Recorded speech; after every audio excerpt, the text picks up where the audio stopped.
ሰላም ብሉጻትን ክቡራትን ኣሕዋተይ ከመይ ቀኒኽን ሎሚ ድማ ፍልይ ዝበለ ርእሲ ሒዘልክን መፅየ ዘለኹ እቲ ርእሲ ዝኸውን ድማ ንፀገማትክን ብኸመይ ትስዕርኦ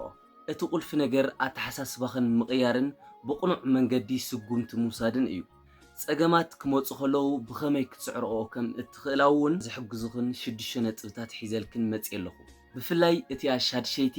ኣገዳሲትን ኣዝያ ድበለፀትን ስለ ድኾነት ክሳብ መወዳእታ ድማ ሓቢርክና ንጽንሓ ብቐጥታ ናብ መደብና ክነኣቱ እቲ ቀዳማይ ነጥቢ ፀገምኪ ብንጹር ፍለጥ እዩ መብዛሕትኡ ግዜ ሽግር ኣሎኒ ምባል ጭንቀት እዩ ድፈጥር ኣብ ክንድኡ ግን እቲ ፀገም እንታይ ምዃኑ ብንጹር ኣለልዮ እቲ ፀገም ካበይ መፅኡ ንዓይከ ብኸመይ ይጸልወኒ ምባል ንኣብነት እቲ ፀገም ካበይ መፅኡ ንዝብል ከም ርእሲ ንበል ብሓደ ናይ ኢኮኖሚ ፀገም ክኸውን ይኽእል እዩ ስለዚ ንዓይከ እቲ ፀገም ብኸመይ ይጸልወኒ ኢልኪ መፍትሒ ምንዳይ እዩ እቲ ካልኣይ ነጥብና ድማ ናብ ንኣሽቱ ክፋላት ስበርዮ ሓደ ዓብይ ፀገም ከም ደቀቕቲ ስጉምትታት ክትርእዮ ከለኺ ንምፍትሑ ዝቐለለ እዩ ዝኸውን ንበል ንኣብነት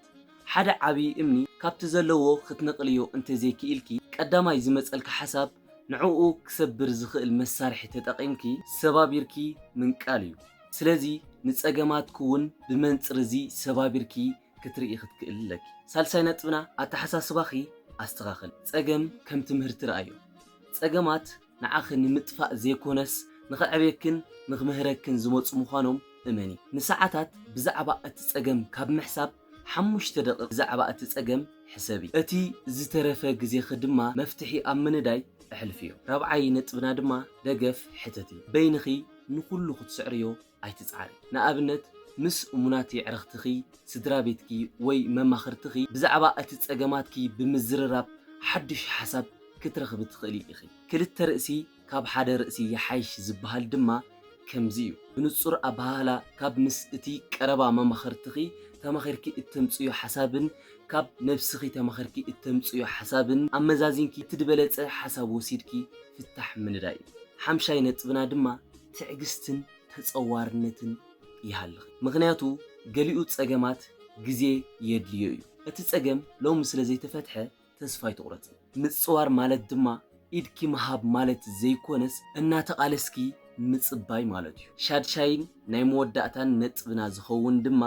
ብርእሰ ተኣማንነት ተመላለሲ እዚ ማለት ከዓ ቅድሚ ሕጂ ዝሰዓርክዮ ፀገማት ዘክሪ ንዓኺ ዝቐትል እንተዘይኮይኑ ዝያዳ ዘይትሕለልሉ ክትኮኒ ይግባእ ፀገም ማለት ድማ መንገዲ ዝዓጹም መንደቕ ዘይኮነስ ንቕድሚት ንኽትስጉሚ ዝሕግዝ መደያይቦ እዩ ስለዚ ብሉጻትን ጠንካራታትን ኣሕዋተይ ብዘጋጥሙኹን ፀገማት ክትንብርከኻ ዘይኮነስ በቲኦም ሕጂ ዝሃብኩኽን ርእስታትን ናይ ባዕልኽን ወነን ጥንካረን ሒዝክን መፍትሒ ከተናድያ ኣለኪ